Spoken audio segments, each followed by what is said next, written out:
Sabi po ng mga diehard, tahimik daw ngayon. Etong si Sara Duterte, medyo pleasant yung pagpapakita niya ng kanyang sarili, pagpipresenta niya ng kanyang sarili, lalo na po dito sa press con na ginanap nga after hearing na impeached na siya sa Kamara.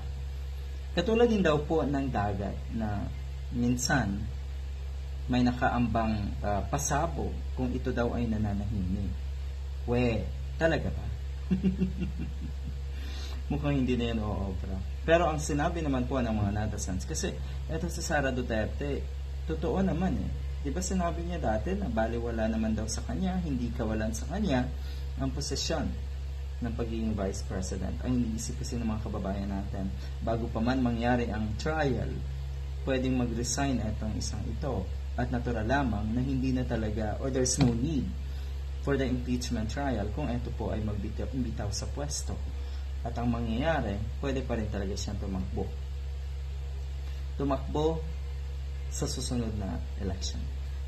Ito po ang kanyang payag na mukhang tinuldo ka na yung haka-haka ng mga netizens na talagang may problema.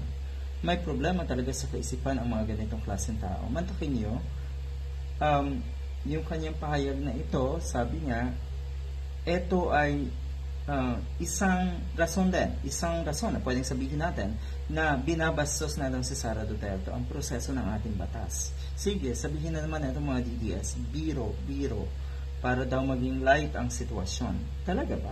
Light pa ba ang sitwasyon sa inyo? Sa puntong ito, sa pagkakataong ito? Yung totoong Sara Duterte, nakikita po yan kung ano ang reaksyon ng mga taong nasa paligid niya, katulad ni Nabato, at ng iba pa, yung mga nakapaligid sa mga Duterte, kay Sara Duterte mismo, sila ang nagbibigay ng impression kung ano yung nararamdaman ni Sara Duterte ngayon. Galit na galit yung mga yan. Lalo na si Bato de la Rosa. Yung mga nasa social media ng mga GDS at taga-suporta ni Sara Duterte, nagre-reflect kung ano sa kanila, kung ano yung nararamdaman ni Sara Duterte. Kaya itong sinasabing kalmado si Sara Duterte at may nagawa pa nga daw na magbiro na itong linyang ito. Naku, nagkukunwari na lang po ang isang Sara Duterte dito.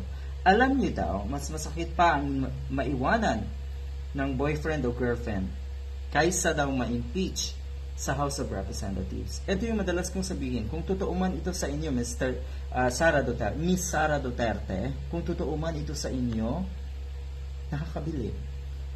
Matindi na po talaga, katibay ang sikmura nyo. Sinanay na ng panahon, naubos na ang kahihiyan, at dumating na nga kayo sa punto na sagad na talaga po ang kawalang hiyain ninyo. Good luck.